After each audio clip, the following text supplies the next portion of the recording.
Hi guys, welcome back to my channel. If you're new here, thank you so much. Please subscribe and turn on your bell icon for more videos. In today's video, I'll be talking about qualification and work experience when it comes to DV lottery. So please stay tuned and watch to the end. So before we get into that, I want to talk about kids. Okay, in the space of your number of kids, some people get so confused. If you have an adopted child that is legally adopted, that child can be included in your application. What you need is your evidence. When you're going to the embassy, you need the evidence to show that this child was legally adopted. You don't just go and say this child was adopted by me with no evidence. They need evidence. Whatever you're going with, make sure you go with your evidence. You need your certificate to show how qualified you are. You need your evidence in everything, picture evidence, documentation. You need everything. Number of children can be up to 8. You can fill up to 8 children in the DV lottery form, and these children must be 20 and below, and make sure they are not married. 20 years downwards, they shouldn't be married. If you have any child that is married, that child shouldn't be included in your DV lottery form. So yeah, that's the instruction you have to follow.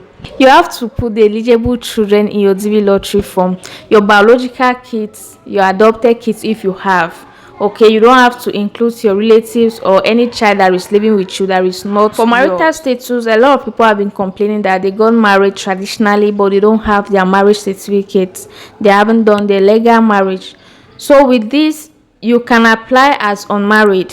After winning the lottery, proceed to get married legally so that you have your certificate. When you're going to the embassy with your spouse, you need your marriage certificate to prove that you both are married. Now you can explain at the embassy that you only got married later. Let's get to the main gist.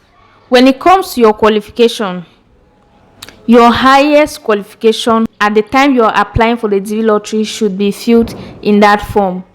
You don't need to go and add the one that is still in the process. You haven't acquired the certificate and you want to fill that one. It's not advisable, but there's a space you can fill as other university courses. But I'll advise you to fill your current qualification.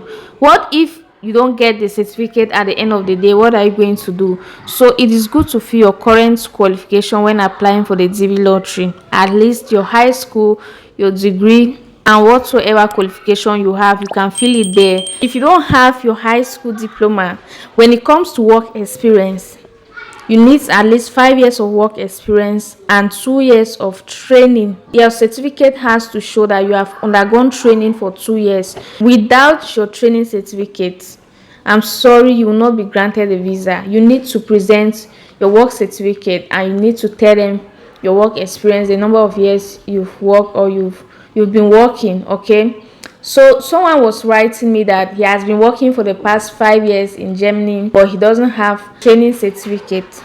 So I've advised the person to try and get the certificate. Get your certificates. It is good to have your certificates when applying for the DV lottery, so that when you win the DV lottery and go to the embassy, everything will work fast and smooth for you. Your work experience is necessary. Vocational training certificate is necessary. So I know most people in Africa, they just go to work, they just learn and they start working.